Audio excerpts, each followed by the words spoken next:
Girls of Reddit, what is the creepiest thing a man said to you in public? 1. I was wearing my horseback riding clothes. He held the door for me and said, "You can ride me." When I kept walking into the store ignoring him, he screamed after me, "Hey B." I said, "You could ride me." This is why we can't have nice things, people. 2. I was in Walmart and some creepy guy came up to me and my sister and pointed at his junk in sweatpants, clearly not wearing underwear, and asked if we wanted to touch it. Now I refuse to go to Walmart. 3. This old man, probably 60-something, told me I looked exactly like his favorite corn star. 4. You don't get a view like that every day. I was 10, and bending down to get something off a lower shelf at the grocery store. I was wearing a new lower cut shirt but forgot to wear my training bra that day. The guy was mid-40s probably. His wife was with him. She looked like she was about to cry. I never wore that shirt again. 5. Told me to smile more cause it makes him and his little buddy happy.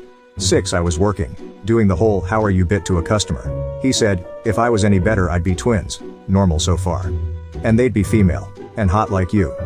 Sir, do you mean to tell me you'd want to bang your twin sister? 7. While I was cutting a man's hair at beauty school, he told me to keep talking because it excites him a lot and proceeded to show me his mini-me.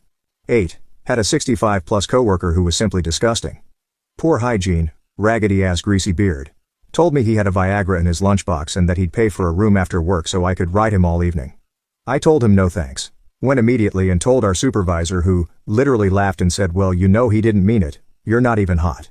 9. A homeless guy once told me he wanted to throw me in a bathtub full of Jell-O and make love to me. 10. When you're 18 I'm going to take you to Europe, said my grade 8 teacher. 11. I was waiting for an Uber home from a theater in Boston after rehearsal one night.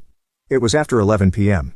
This black car that matches the make and model on the app rolls up, stops by the curb and rolls down the window. Guy inside asks if I'm waiting for Uber. I say yes, and ask his name, to see if it matches. He says, "I'm Uber, get in." At this point I'm creeped out, alone on a street corner close to midnight. I refuse and he says, "I'll give you $300 if you get in this car right now, we're going to a party." At that point I turned around and booked it back into the theater. Absolutely not getting kidnapped today, folks. Check your plates before you take your Ubers.